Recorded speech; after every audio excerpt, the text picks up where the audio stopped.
Hello student, welcome to the channel class 6 to 10th। तो इससे पहले कि हम आगे बढ़ें, अपने लेक्चर को आगे लें, मैं आप लोगों को कुछ बातें बता देना चाहता हूं इस लेक्चर के बारे में और इस चैनल के बारे में। तो firstly we will discuss about this lecture. तो आज का जो हमारी क्लास होने वाली है वो होने वाली है आवर पास्ट, जो क्लास 6 की हिस्ट्री की बुक है उससे चैप्टर नंबर 1 उसकी होने वाली है। और हम मेनली इसमें जो चैप्टर होगा उसकी रीडिंग करेंगे, उसको अंडरस्टैंड करेंगे, क्योंकि मेरा ये मानना है कि आप पहले चैप्टर को समझिए अच्छे से, लाइन बाय लाइन, क्योंकि समझना ज़रूरी है, रटना नहीं है हमें। हमारे जो आगे जो भविष्य में जो काम आएंगी चीज़ें वो हमारी समझने पे आएंगी, ना कि रटने से। कई बार क्या होता है, स्टूडेंट्स जो होते हैं स्कूल में होते हैं या फिर कहीं भी होते हैं या फिर ऑनलाइन ट्यूशन लेते हैं, कुछ भी करते हैं, तो चीज़ों को रटते हैं। वो जब एक्सरसाइज करते हैं तो पीछे से वही के वही वर्ड्स कैच करते हैं और वही राइट कर देते हैं। लेकिन जब उनसे पूछा जाता है, जब एग्जाम में आता है कि डिस्क्राइब कीजिए, बताइए कि ये चीज़ क्या है, तो उनको नहीं पता होता, क्योंकि उन्होंने समझने की कोशिश नहीं की। हो सकता है कई बच्चों को हिस्ट्री थोड़ी डिफिकल्ट लगे और उनको समझ में ना आए, लेकिन हम कोशिश करेंगे कि उसको आसान बना दिया जाए, क्योंकि सोशल साइंस बहुत ही आसान सब्जेक्ट है। और दूसरा हम बता देना चाहते हैं कि मैंने ये यू नो चैनल किस लिए स्टार्ट किया है और इसका नाम भी मैंने क्या क्यों रखा है और किस लिए रखा है। तो इसका नाम हमने क्लास 6 to 10th इसीलिए रखा है क्योंकि ये चैनल स्पेसिफिकली क्लास 6 से लेकर के 10th क्लास के बच्चों के लिए है। तो हम इस चैनल पे जितने भी सब्जेक्ट हैं हमारे 6 से लेकर 10th तक, जो कि सोशल साइंस या फिर मैथ, इन्वायरमेंट, कंप्यूटर, व्हाटएवर, हम सबको यहाँ पे डिस्कस करेंगे, उन सब पे लेक्चर आएंगे। और हम कोशिश करेंगे कि किसी भी बच्चे का कोई भी डाउट न रहे और वो एग्जाम में बेहतर परफॉर्मेंस दे सके, और सबसे ज़रूरी बात वो चीज़ों को समझ सके, ना कि सिर्फ रटे चीज़ों को। तो आज का हम अपना लेक्चर आगे बढ़ाते हैं। तो हम आज चैप्टर नंबर 1 से स्टार्ट करेंगे, ठीक है।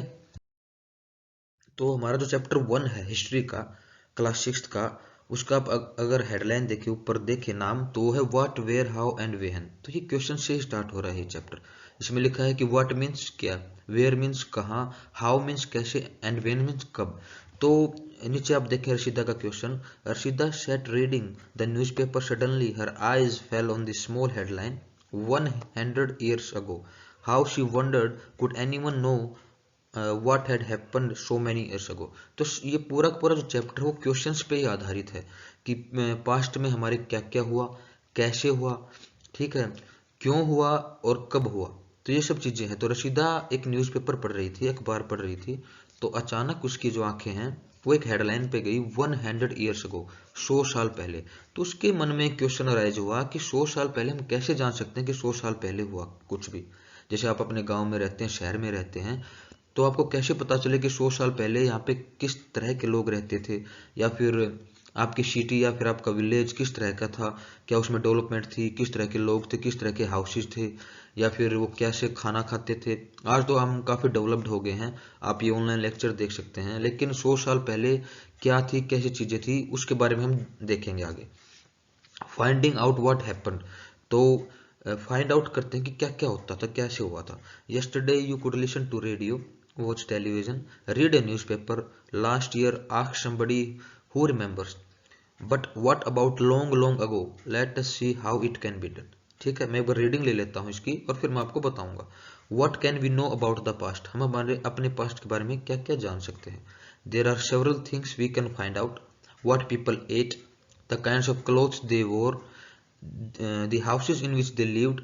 We can find out about the lives of hunters, herders, farmers, rulers, merchant, priest, craft person, artist, musicians, and scientists.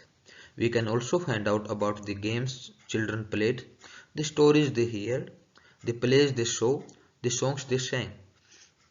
तो इसमें बेसिकली ये बताया कि हम पास्ट के बारे में क्या क्या जान सकते हैं। हम जान सकते हैं कि किस तरह के लोग थे, जो हंटर्स थे वो क्या करते थे, हर्डर्स थे वो क्या करते थे, फार्मर्स थे उस टाइम पे क्या करते थे, रूलर्स के बारे में जान सकते हैं, जो पुजारी होते हैं प्रिस्ट उनके बारे में जान सकते हैं, जो आर्टिस्ट होते हैं, म्यूजिशियन होते हैं, उनके बारे में हम जान सकते हैं।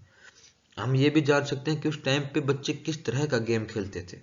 आज तो हम मोबाइल में ही लगे रहते हैं, लेकिन उस टाइम पे मोबाइल तो नहीं था, इंटरनेट तो नहीं था। तो उस टाइम पे बच्चे कैसे खेल खेलते थे, उनकी ग्रोथ कैसे होती थी, ये सब हम अपने पास्ट में जान सकते हैं, पास्ट के द्वारा जान सकते हैं। वेयर डिड पीपल लिव, सबसे पहले लोग कहाँ पे रहे। Find the river Narmada on map 1। तो मैप 1 पे हम नर्मदा रिवर भी देखेंगे, आगे मैंने मैप डाल रखा है, उसमें हम देखेंगे कि नर्मदा रिवर कहाँ पे है। तो आपके लिए मैप बहुत ज़्यादा जरूरी हो जाता है बच्चों, तो मैप जरूर पढ़िएगा। People have lived along the banks of this river for several hundred thousand years. Some of the earliest people who lived here were called gatherers. Okay, that is people who gathered their food. They knew about the vast wealth of plants in the surrounding forest and collected roots, fruits and other food. तो सबसे पहले जो लोग थे वो नदी के किनारे पे रहे। वो नदी के किनारे पे क्यों रहे, आप सोचिए जरा।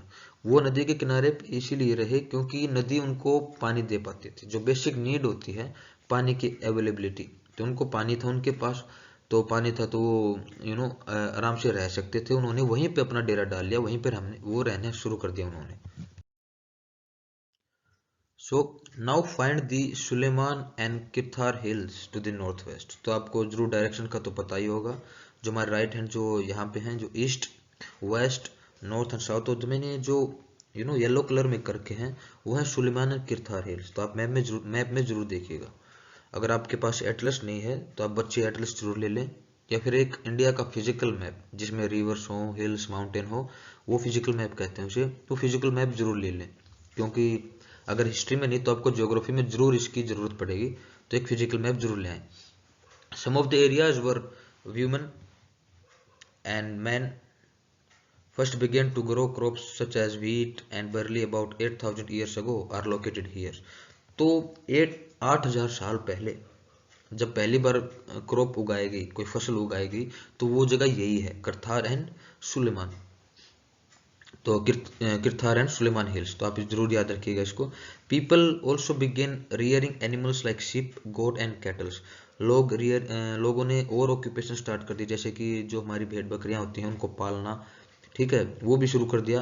And lived in villages. तो नदी के किनारे पे ही वो आहिस्ता आहिस्ता एक विलेज में तब्दील हो गए। सबसे पहले कुछ लोग बचे थे, उन्होंने क्रॉप उगाया, कुछ लोगों ने बकरियां पालन शुरू कर दिया, और आहिस्ता आहिस्ता देखते देखते पूरा विलेज सेटअप हो गया वहां पे। Locate the Garo hills to the north east and the Vindhyas in central India. तो आपको गारो हिल्स जो कि नॉर्थ ईस्ट में है, और सेंटर में आपको विंध्याज, ये भी आपको लोकेट करने, ये चीजें याद रखनी है, क्योंकि हो सकता है एग्जाम में आ जाए ऐसी चीजें कि कहाँ पे हैं, ठीक है। This were some of other areas. अच्छा, अभी क्या है कि ऊपर जो हमने जो पेज पढ़े हैं उनको देखते हुए कुछ इंपॉर्टेंट वर्ड्स आते हैं। हो सकता है आप बच्चों को उनको मीनिंग ना पता हो, तो हम उनको जरूर डिस्कस कर लेते हैं यहाँ पे। तो सबसे पहले जो वर्ड है वो है hunters. Were the people who use to hunt और kill animals in the past. तो हंटर्स क्या होते थे, वो लोग होते थे जो वाइल्ड एनिमल्स होते हैं, जो जंगली जानवर होते हैं उनको मारते थे। वो खाने के लिए भी करते थे और खुद के बचाव के लिए भी करते थे, ठीक है। तो हंटर्स किसे कहते हैं, those people who use to hunt और kill animals in the past. Second हमारी जो टर्म आई थी वो है हर्डर्स। हर्डर्स और the people which used to move one place to another with herds. तो आपने देखे होंगे आपके गांव में या फिर शहर में कभी बकरी और भेड़ों के साथ जो लोग होते हैं उनको हर्डर्स बोलते हैं, क्योंकि वो एक प्लेस से दूसरे प्लेस तक जाते रहते हैं भेड़ बकरियों के साथ, ठीक है, उनको हर्डर्स बोलते हैं। तो आप अगर चाहें तो इनको लिख सकते हैं इनका मीनिंग, या फिर यहीं पे समझ सकते हैं। Farmers are the people which work and grow crops in the field. तो फार्मर्स से तो आपको पता ही होगा, हो सकता है आप में से कई बच्चे गांव से बिलोंग करते हो और कुछ शहर से, लेकिन आपको पता ही होगा फार्मर्स कौन होते हैं। फार्मर्स आर द पीपल जो खेतों में काम करते हैं, फसल उगाते हैं और फिर सेल करते हैं, उनको फार्मर्स बोलते हैं, ठीक है। The next term is priest are the people which are busy in devotion to the god. Priest वो लोग होते हैं जो मंदिरों में और वहाँ पे पुजारी जो होते हैं उनको प्रिस्ट बोलते हैं, जो डिवोशन में, भगवान की भक्ति में जो लीन है उनको प्रिस्ट बोलते हैं। Musician are the people who love music and are working in the field of music. तो जो लोग म्यूजिक को प्यार करते हैं, फिर म्यूजिक में इंगेज हैं उनको म्यूजिशियन बोलते हैं, लाइक सिंगिंग और प्लेइंग, जो कोई पियानो बजाता है, कोई फ्लूट बजाता है, फिर कोई गाना कंपोज करता है। तो जिस इंसान का म्यूजिक से रिलेशन है वो म्यूजिशियन हो गया, जिस इंसान का आर्ट एंड पेंटिंग से रिलेशन वो आर्टिस्ट हो गया। The next term is artist are the people who are which are relates to the work of art and paintings. ठीक है, ये अलग अलग इंसान है, इनका अलग अलग ऑक्यूपेशन है, इनका अलग अलग काम करने का तरीका है। तो ये कुछ टर्म्स आई थी। Okay, the next is agriculture developed. The places where rice was first grown are to the north of Vindhyas. तो अभी अभी आया होगा विंध्यास कहाँ पे, सेंटर में है। तो उसके सेंटर से यू नो नॉर्थ साइड में सबसे पहले क्या उगाया गया था, बताइए, राइस। सबसे पहले राइस वहां पे उगी थी। ठीक है, trace the river Indus and its tributaries. तो आपको मैप में आगे मैप भी है, उसमें देखेंगे कि रिवर इंडस है और उसकी ट्रिब्यूटरीज। ट्रिब्यूटरीज क्या होती हैं? Tributaries are smaller rivers that flow into the large river. तो जो छोटी छोटी नदियां होती हैं जो एक बड़ी नदी में मिलती है उनको ट्रिब्यूटरीज कहते हैं। देखिए ये वर्ड ट्रिब्यूटरीज आया है वर्ड ट्रिब्यूट से। ट्रिब्यूट मतलब देना, कुछ देना। तो ये ट्रिब्यूटरीज क्या होती है, अपनी पानी देती हैं एक बड़ी नदी को। तो छोटी छोटी नदियां जब एक बड़ी नदी में मिलती हैं तो उन छोटी छोटी नदियों को क्या बोलते हैं, tributaries. About 4,700 years ago, some of the earliest cities flourished on the banks of these rivers. तो जो 4,700 साल पहले जो पहली कोई सिटी बनी थी वो इन्हीं रिवर्स के बैंक पे बनी थी, मतलब किनारे पे बनी थी, आसपास बनी थी। हमने पहले भी देखा था कि कोई भी शहर या फिर कोई भी गांव किसी नदी के किनारे पे क्यों बसता है, क्योंकि वहां पे उन्हें उपजाऊ धरती मिलती है जहाँ पे वो क्रॉप्स उगा सकते हैं खाने के लिए, और दूसरी चीज उनको पानी मिल जाता है। ठीक है, तो ये सब चीजें मिलने के कारण वो रिवर के बैंक पे सबसे पहले सेटअप हुए। Later about 2500 years ago cities developed on the banks of Ganga and its tributaries. तो 2500 साल के बाद वो गंगा पे आ गए। Locate the Ganga and its tributary called the Son. तो आगे मैप में मैंने लोकेट कर रखी है ये सब चीजें, आप भी जरूर मैप खोलिए और वहां पे देखिए कि गंगा रिवर कहाँ पे है, वो कौन से स्टेट्स पड़ते हैं जिसमें से गंगा रिवर जाती है, और कहाँ से ओरिजिनेट होती है, कहाँ से शुरू होती है और कहाँ पे जाके खत्म होती है। और सन जो उसकी ट्रिब्यूटरी है, ट्रिब्यूटरी मैंने बताया था आपको, छोटे river. In ancient times the area along these rivers to the south of the Ganga was known as Magध। तो एक मगध किंगडम था। ठीक है, and set up a large kingdom, kingdoms were set up in other parts of the country as well. और हमारे देश में अलग अलग जगह पे भी किंगडम सेटअप हुए। Throughout, people traveled from one part of the subcontinent to the another. The hills and the high mountains, including the Himalayas, desert, rivers, and seas, made journeys dangerous at times, but never impossible. So man and women moved in search of livelihood, as also to escape from the natural disasters like flood or drought. Sometimes men marched in armies, conquering others' land. Besides, merchants traveled with caravans or ships carrying valuable goods from place to place, and religious teachers walked from village to village, towns to towns, stopping to offer instruction and advice on the way. Finally, some people perhaps traveled driven by spirit of adventure. This led to sharing of ideas between people. Why do people travel nowadays? Look at one map. Once more hills, mountains, and seas from the natural frontiers of the subcontinent. While it was difficult to cross these frontiers, those who wanted could and did. The scale of the mountains and across the seas, people were across the frontiers also came into some kind of settle. तो यहाँ पे basically ये बताया गया है कि हमारे past में बहुत सारे लोग इधर से उधर घूमे हैं, एक देश से एक दूसरे देश भी गए हैं, एक स्टेट से दूसरे स्टेट भी गए हैं, और कुछ लोग कारवांस में आए थे, बहुत सारे लोग आए थे। कुछ लोग अपने उनके शहर में डिजास्टर हो गया, कोई ड्रोट आ गई, उससे बचने के लिए भी दूसरी जगह पे गए। कुछ लोग सिर्फ ज्ञान देने के लिए एक देश से दूसरे देश जाते थे, या फिर कुछ लोग कनकर करने के लिए, दूसरे लोगों के ऊपर हावी होने के लिए, उनके ऊपर कब्जा करने के लिए भी एक जगह से दूसरी जगह जाते थे। ये क्या होता था, पास्ट में होता है। नीचे क्वेश्चन दिया होगा, why do people travel today. आप सोचिए कि आज लोग क्यों मूव करते हैं एक जगह से दूसरी जगह। ठीक है, उस टाइम पे तो ये सब चीजें होती थी, लेकिन आज लोग अपने शहर को या अपने गांव को छोड़ के क्यों जाते हैं, तो इस चीज के बारे में आप जरूर सोचिएगा। ठीक है, आगे चलते हैं। आगे दिया है कि अच्छा ठीक है, इसमें कुछ इंपोर्टेंट वर्ड आए हैं, उनको डिस्कस कर लेते हैं पहले। ड्रोट, ड्रोट क्या होती है? A long period without rain. तो आपने देखा होगा कि आजकल क्लाइमेट चेंज हो रहा है और बारिश बिल्कुल अनसर्टेन सी हो गई है। तो draught is a long period without rain. जब बारिश न हो कई दिनों तक या फिर कई सालों तक किसी जगह पे, तो उस सिचुएशन को बोलते हैं ड्रोट, सूखा पड़ना। Disaster A event that causes a lot of harm. तो डिजास्टर कोई भी एक ऐसी सिचुएशन जिससे बहुत ज़्यादा हानि होती है, ठीक है, जैसे कि फ्लड आ गया या फिर अर्थक्वेक आ गया, तो उस सिचुएशन को हम बोलते हैं डिजास्टर। फिर आता है conquer, to take control of something by force. तो किसी भी चीज़ या फिर किसी भी जगह या फिर किसी भी इंसान को जब फोर्सफुली उसके ऊपर कंट्रोल किया जाता है तो उसको बोलते हैं कनकर करना। Spirit, a desire to do something. तो ये है कि जब हमारे अंदर कोई इच्छा होती है कुछ करने की, कुछ घूमने की, कुछ पाने की, तो उसको बोलते हैं spirit, spirit of a desire to do something. ठीक है, अगर आप लोगों को ये वर्ड लिखने तो आप लिख लीजिएगा बैक करके, कोई दिक्कत नहीं है। So these movements of people enriched our culture tradition. People have shared new ways of carving stone, composing music and even cooking food on several hundreds of years. तो जब लोगों का एक स्टेट से या फिर एक नेशन से दूसरे नेशन में जाना हुआ तो नए नए आइडियाज शेयर हुए। उन्होंने नई नई तरकीबें बताई कि देखिए हमारे शहर में ये होता है, हमारे देश में ये होता है। तो कल्चर का आपस में घुल मिला हुआ, लोगों का आपस में घुल मिला हुआ आइडियाज शेयर हुए। नेम्स ऑफ द लैंड, देखिए आज हम अपने देश को क्या बोलते हैं, नाम इंडिया एंड भारत। इसका भी एक पास्ट में एक रिलेशन है कि ये कहाँ से ओरिजिनेट हुए। तो देखिए कैसे हुए। Two of the words we often use for our country are India and Bharat. दो शब्द जो हम अपने देश के लिए बोलते हैं वो इंडिया और भारत। इंग्लिश में हम इंडिया बोल देते हैं और हिंदी में हम हिंदुस्तान या फिर भारत बोल देते हैं। The word India comes from the Indus called Sindhu in Sanskrit. Find Iran and Greece in your atlas. आपके पास एटलस बहुत जरूरी है होनी। ईरान और ग्रीस उसमें एटलस में होते हैं। और इसमें लिखा है कि India comes from the word Indus. जो इंडिया वर्ड है वो इंडस शब्द से आया है। इंडस आपको देखा होगा मैप में, इंडस एक रिवर है और इंडस रिवर के जो ईस्ट जो एरिया हो गया जो कि हमारा भारत देश है उसको बोल देते हैं हम इंडिया। दैट इज इंडस के ईस्ट वाला पार्ट। और ये किसने कहा, ये ईरान और ग्रीक्स ने सबसे पहले कहा 2500 साल पहले। Okay, and the land to the east of river was called India. तो इंडस रिवर के ईस्ट का जो एरिया हो गया उसको बोलते हैं हम India. The name Bharata was use for a group of people who lived in the north west and who are mentioned in the Rigveda.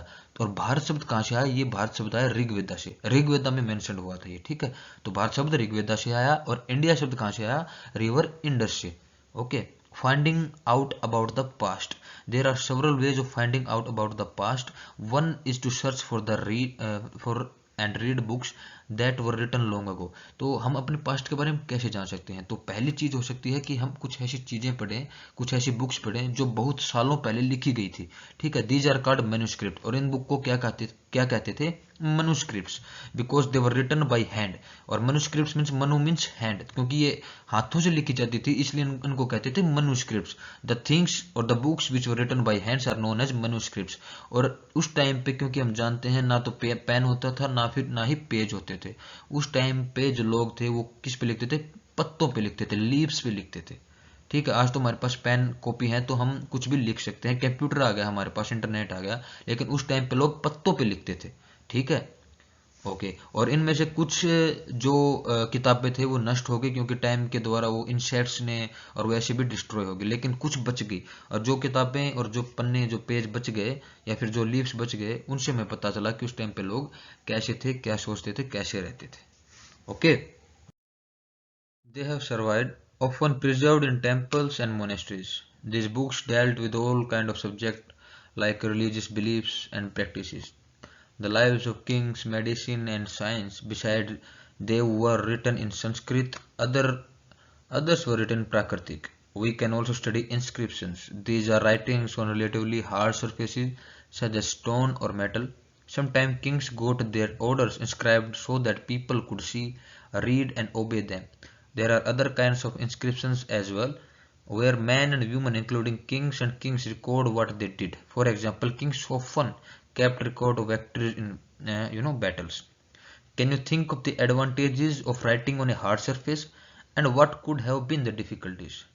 There were many other things that were made and used in the past. Those who study these objects are called archaeologists. तो देखिए अभी तक के हमने जो पढ़ा उसकी मैं आपको बता देता हूँ क्या है। देखिए ये सब जो बुक्स मैंने आपको बताया कि लीव्स पे लिखते थे उस टाइम पे लोग, और वो लैंग्वेज भी डिफरेंट होती थी। आज हमारे पास जो लैंग्वेज है वो हिंदी, इंग्लिश, तमिल, तेलुगु, पता नहीं डिफरेंट काइंड्स ऑफ लैंग्वेज हैं, लेकिन उस टाइम पे दो ही लैंग्वेज जो सबसे ज्यादा थी वो थी संस्कृत एंड प्राकृत। तो यही दो लैंग्वेज में तब लोग लिखते थे और उस टाइम पे किस किस सब्जेक्ट पे लिखते थे, जैसे कि साइंस पे, जैसे कि मेडिसिन पे, जैसे कि किंग्स अपने ही जो उनकी लाइफ होती थी उनके बारे में लिखवाते थे, पोएम्स भी लिखते थे, प्लेज भी लिखते थे। तो वो तो थी manuscript. Now we are talking about inscriptions. तो इंस्क्रिप्शंस क्या होती हैं? इंस्क्रिप्शंस आर दी मतलब जो चीज़ें हार्ड सरफेस पे लिखी होती हैं उनको कहते हैं इंस्क्रिप्शन। दीज आर राइटिंग्स और रिलेटिवली हार्ड सरफेसेस। और ये हार्ड सरफेसेस पे कौन लिखवाते हैं? Mostly Kings and queen's. वो अपनी लाइफ के बारे में इन हार्ड सरफेसेस पे लिखवाते थे, जैसे कि मेटल हो गया, जैसे कोई पत्थर हो गया। तो आर्कोलॉजिस्ट जो होते हैं वो इन सब चीज़ों की स्टडी करते हैं, इनको फाइंड आउट करते हैं, और इनके ऊपर जो लिखी हुई हैं चीज़ें उनसे ये अंदाज़ा लगाते हैं कि उस टाइम पे किंग और क्वीन ने उस टाइम पे क्या क्या किया, कौन से बैटल लड़े, और क्या क्या उन्होंने विक्ट्रीज हासिल की, वो किस लाइफ से जी। और यहाँ पे क्वेश्चन है, can you think of the advantages of writing on a hard surface and what could have been the difficulties. तो आप सोच सकते हैं कि जो हार्ड सरफेस पे है उसके क्या क्या एडवांटेजेस हैं उसके ऊपर लिखने की। तो बड़ा सिंपल सा है कि अगर आप हार्ड सरफेस पे लिखेंगे तो उसमें मेहनत ज़्यादा लगेगी, और अगर आप हार्ड सरफेस या किसी मेटल पे लिखते हैं तो लॉन्ग टर्म में ज़्यादा जाएगा, तो आसानी से वो फेड नहीं होगा, आसानी से वो ख़राब नहीं होगा। और डिफ़िकल्टी ये आ जाएगी कि आपको बहुत ज़्यादा मेहनत करनी पड़ेगी और काफ़ी लोग लग सकते हैं। और जब आप पेन पेपर पे लिखते हैं तो वो कुछ दिन के बाद हो सकता है वो फेड हो जाए या फिर वो ख़राब हो जाए। लेकिन मेटल पे आप तभी तो देखते हैं कि इतने इतने सालों में, 1000 साल, 200 साल, 300 साल तक चीज़ें अभी तक सस्टेन है, अभी तक हमें मिल रही हैं, और हमें पता चल रहा है कि उस टाइम पे लोगों ने क्या क्या किया था। ठीक है। They study the remains of buildings. वो जो कोई भी बिल्डिंग बच गई उसके रिमेन्स को स्टडी करते हैं। Made of stone and brick, painting and sculpture, they also explore and execute, dig under the. तो ये जो आर्कोलॉजिस्ट है इनका क्या काम है कि कोई भी रिमेन्स हो गया ना, कोई बिल्डिंग का, या फिर कोई बुक हो गई, या फिर कोई पेंटिंग हो गई, तो उनको देखते हैं, उनसे समझने की कोशिश करते हैं कि उस टाइम पे लोगों ने क्या क्या किया, उनकी सोच कैसी थी, और वो किस तरह की पेंटिंग वगैरह बनाते थे। ठीक है, चलिए आगे चलते हैं। तो ये तो बेसिकली एक मैप है जो मैंने डाउनलोड किया था इंटरनेट से, मैं सोचा आपको दिखा देता हूँ। तो इसमें मैंने 3 चीज़ें की हैं। सबसे पहले तो इंडस रिवर। देखिए इसमें इस बुक में जिक्र हुआ था इंडस रिवर का, बहुत ज़्यादा बार हुआ था। तो इंडस रिवर का मेनली किससे हुआ? अपनी इंडिया से हुआ, अपनी कंट्री से हुआ मेनली। तो जो इंडस रिवर है उसके जो ईस्ट साइड का एरिया होगा जो कि हमारे इंडिया है, तो उसको क्या बोलते हैं? India. East of the Indus river is called known as India. तो इंडस रिवर का इसमें मेन होता है। और बाकी क्या होता है? गंगा का, जो गंगा रिवर है हमारी, और उसकी ट्रिब्यूटरी सन, आपने देखा पढ़ा होगा, तो ये उसकी ट्रिब्यूटरी सन है जो मैंने येलो और ग्रीन में कर रखी है। और ये मेन हमारी रिवर है, वो है गंगा। ओके, ट्रिब्यूटरी आपको याद हो गया। A river which tributes its water to the main river is known as a tributary. Okay, चलिए आगे चलते हैं। सो नेक्स्ट इज हमारा अगला जो पेज है वो page number 6। Archaeologist also look for bones of animals, birds and fish. जो आर्कोलॉजिस्ट होते हैं वो जो एनिमल्स होते हैं, जो बर्ड्स होते हैं, उनकी हड्डियों के बारे में भी खोज करते हैं उनकी, और पता लगाने की कोशिश करते हैं, to find out what people ate in the past. लोग जो पास्ट में कैसे खाते थे, क्या क्या चीज़ें खाते थे, उन हड्डियों के द्वारा पता चलता है। Plant remain survive far more rarely if seeds of grain or piece of wood have been burnt, or they survive in a charmed form. Do you think cloth is found frequently by archaeologists? आप कह सकते हैं कि जो कपड़ा होता था वो आर्कोलॉजिस्ट को मिलता है। आप सोचिए इस बारे में। Okay, the next is historians, that is scholars who study the past often use the word source to refer to the information found from manuscripts, inscriptions and archaeology। तो जो हिस्टोरियंस होते हैं, जो आर्कोलॉजिस्ट होते हैं, तो उनको जहाँ से इंफॉर्मेशन मिलती है जिस चीज़ से, जैसे कि मनुस्क्रिप्ट्स हो गई। मनुस्क्रिप्ट्स आपको पता क्या थी? जो लीव्स पे जो चीज़ें लिखी होती थी। इंस्क्रिप्शंस जो हार्ड सरफेसेस पे लिखी होती थी। तो इन सब चीज़ों से जो इन्फॉर्मेशन मिलती थी आर्कोलॉजिस्ट को, उनको वो बोलते थे सोर्स। सोर्स क्या होता है? जहाँ से कोई चीज़ हमें मिलती हो, इन्फॉर्मेशन मिलती हो। One source are found, learning about the past became adventure as we reconstruct a bit by bit. So historians and archaeologist are like detectives, use all these source like clues to find out. देखिए जब हम अपने किसी भी journey पे होते हैं, जैसे कि पढ़ाई लगा लीजिए या फिर कुछ भी लगा लीजिए, जब हमें बिट बाय बिट को सक्सेस मिलता है, कुछ क्लूज मिलते जाते हैं, तो हमारी वो जर्नी हो जाती है एडवेंचर्स। सेम लाइक अगर आपको ये चैप्टर समझ में आ रहा है, ये लेक्चर आपको समझ में आ रहा है अच्छी तरह से, तो आपके लिए एडवेंचर हो जाएगा। और यही अगर आपको चैप्टर समझ में नहीं आ रहा है अच्छी तरह से, जो मैं बोल रहा हूँ वो नहीं आ रहा है, तो आपको फ्रस्ट्रेशन हो जाएगी, आपको लगेगा बंद कर देते हैं इसको। ठीक है, same way one past or many, क्या सभी के लिए एक ही पास्ट था? Did you notice the title of this book our past? तो इस बुक का जो टाइटल है वो है our past, not my past, not your past, our past, हम सब का past. We have use the word past in plural to draw attention to the fact that the past was different for different group of people. For example, the lives of herders or farmers were different from those of kings and queens. The lives of merchants were different from those of craftspersons and so on. Also, as is true even today, people follow different practices, custom in different part of the world. So उस time पे भी, तब भी लोग अलग अलग occupation करते थे। कुछ लोग प्रिस्ट थे, कुछ लोग पोएम्स लिखते थे, कुछ लोग किंग्स थे, कुछ लोग क्वींस, मतलब उनका ऑक्यूपेशन अलग अलग था।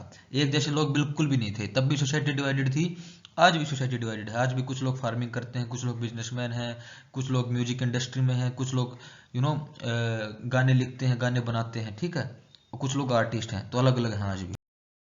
Next is in what way the coins found in past is different from today. ये क्वेश्चन था, आपको याद हो तो आप पेज पलट के देखिएगा, ये क्वेश्चन है। तो इसमें कहा गया कि किस किस तरीके से आज के जो हमारे कॉइन्स हैं वो पास्ट के कॉइन्स से अलग थे। तो in past coins were found in different shapes and were made up of different kind of metals like iron, copper. तो उस जमाने के जो कॉइन थे वो डिफरेंट शेप्स के होते थे, उनकी कोई प्रॉपर शेप नहीं थी, और अलग अलग मेटल से भी बने होते थे। But today coins are not made up of different metals, they are made up of only single metals, and उनकी शेप भी एक जैसी ही होती है। And the shape of the coins is almost in past the king used to issue the coins. तो past में जो किंग होता था ना, जो राजा होता था, वही कॉइन्स वगैरह इशू करता था, उसी की फोटो वगैरह होती थी। लेकिन आज जो है वो गवर्नमेंट इशू करती है कॉइन्स को, कोई पर्सनल आदमी, कोई एक इंसान इशू नहीं करता। तो ये मेन डिफरेंस है, आप लिख सकते हैं या फिर याद कर सकते हैं, बहुत ही आसान चीज है। So the next is of the country. For example, today most people living in Andaman Island get their own food by fishing, hunting, and collecting forest produce by contact. Most people living in the cities depend on others for supplies of food. Difference such as they exist in the past as well. तो आज भी हम देखिए, आप आज भी हम एक दूसरे के ऊपर डिपेंड हैं। जैसे कि एक फार्मर होता है, आप यहाँ से समझिएगा, तो वो क्रॉप उगाता है, ठीक है। लेकिन हम अगर कोई बच्चा या फिर कोई कोई इंसान शहर में रह रहा है, तो वो क्या करेगा, वो आटा लेने जाएगा दुकान से। वो डायरेक्ट तो फार्म से नहीं लेके आता गेहूं और फिर उसको पीसता है गेहूं अपनी रोटी बनाने के लिए, तो वो आटा लेता है। लेकिन ये आटा दुकान तक आया कैसे? ये आटा आया जब फार्मर ने अपनी जो फसल थी वो बेची और फिर उसका आटा बना, तब आपके पास है। तो हम एक दूसरे के ऊपर डिपेंड हैं। तो वो शहर में जो इंसान रह रहा है वो किस पे डिपेंड हो गया? फार्मर पे। तो तब भी ये लोग एक दूसरे के ऊपर डिपेंड रहते थे, फल के लिए, सब्जियों के लिए और चीजों के लिए। Besides, there is another kind of difference. We know a great deal about kings and the battles they fought because they kept record of their victories. Generally, ordinary people such as hunter fishing, तो उस समय पे जो राजा लोग होते थे, जो महान लोग होते थे, वो अपनी जो कुछ भी जीतते थे कोई भी वार, तो वो क्या करते थे, इंस्क्रिप्शंस मेटल्स पर इन पे लिखवा देते थे कि हमने ये बैटल जीता है और इस डेट को जीता है और इतने लोग हमने मार गिराए हैं। तो ये उनकी जो क्या होती थी, उनकी महानता को दिखाता था। वो चाहते थे कि लोग आने वाले टाइम में उनके बारे में जाने। ठीक है, व्हाट डू डेट्स मीन्स? तो डेट्स क्या है, आपने देखा होगा हिस्ट्री में कभी भी बीसी और एडी में आता है। तो बीसी का मतलब है बिफोर क्रिस्ट, ठीक है। तो द फाउंडर ऑफ क्रिश्चियनिटी, तो क्रिस्ट कौन थे? जीसस क्रिस्ट कौन थे? जो जिन्होंने क्रिश्चियनिटी फाउंडर थे क्रिश्चियनिटी के, ठीक है। Okay, elsewhere we have seen that inscriptions are inscribed on hard surfaces. तो इंस्क्रिप्शन कहाँ पे होती हैं? हार्ड सरफेस पे होती हैं। Many of these were inscribed several hundreds years ago. तो ये कई सालों पहले इंस्क्राइब्ड हुई थी। All inscription contains both script and language. जितने भी इंस्क्रिप्शन हैं उनमें बोथ स्क्रिप्ट भी होती है, लैंग्वेज भी होती है। Languages which were used as well as scripts have changed over time. तो आज हम देखें तो लैंग्वेज बहुत ज़्यादा अलग है। आज हम हिंदी लिखते हैं, इंग्लिश लिखते हैं, पंजाबी, उर्दू, बहुत सारे टाइप लैंग्वेजेस हैं। लेकिन उस टाइम पे इतनी लैंग्वेज नहीं होती थी। उस टाइम पे सिंपल साइन होते थे, जैसे कि मैंने नीचे ये येलो कलर में कर रखे हैं। तो उस टाइम पे जो साइन होते थे, इन्हीं का मतलब होता था लेटर्स। जैसे कि शुरू में आप देखेंगे एक स्क्वायर लाइक शेप है, इसका मतलब होता था पी। फिर हाफ सर्कल है, ये टी। फिर आप देखें लाइन है, इसका एल है। फिर नीचे आप क्रोट शेप में देखेंगे तो ये ए है। तो ये शेप होती थी उस टाइम पे, और इन्हीं का मतलब होता था लेटर्स। तो आर्कोलॉजिस्ट जो होते थे या फिर हिस्टोरियंस होते थे, इन्हीं शेप्स का यूज करके पता लगाते थे कि उस टाइम पे लोगों ने क्या लिखा था, या फिर जो राजा महाराजा थे उन्होंने वो कहना क्या चाहते थे। ठीक है, हैं तो आगे, one of the most famous stories of decipherment come from Egypt, a country in north Africa, where there were kings and queens about 5000 years को। तो ये एक स्टोरी बताई गई है। Rosetta is town on the north coast of Egypt and there inscribed stone was found which contain inscription in 3 different languages and scripts. तो ये जो ओशिटा जो टाउन है नॉर्थ कोस्ट ऑफ इजिप्ट में, तो वहाँ पे इंस्क्राइब्ड एक स्टोन मिला था जिसमें 3 तरह की लैंग्वेजेस थी। Okay, they place the Greek and Egyptian. तो इन्होंने क्या किया, जो अलग अलग लैंग्वेजेस थी उनको आपस में मैच करके पता लगाया कि इस साइन का क्या मतलब है, इस साइन का क्या लेटर का क्या मतलब है। ठीक है, सिंपल सा। आगे हम देखते हैं, तो ये हमारी आ गई एक्सरसाइज।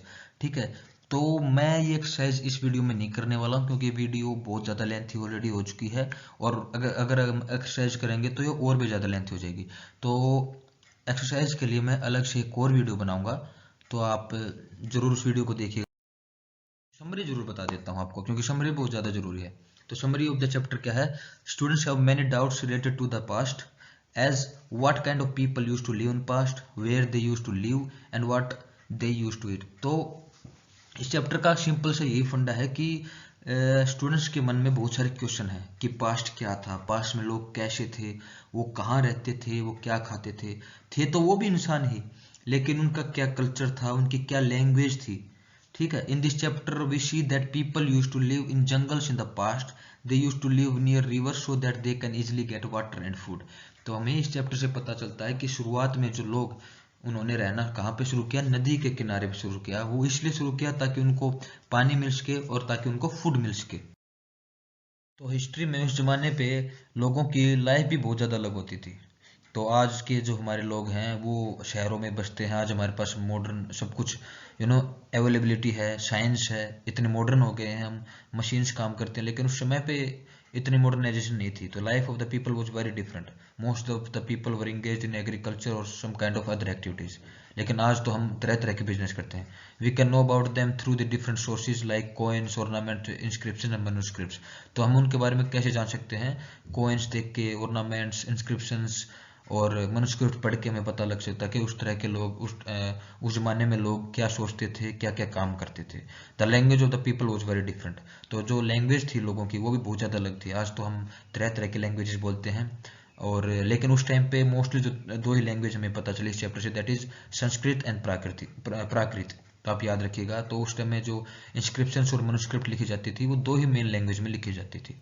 सो ये हो गई हमारी summary of the chapter. Okay,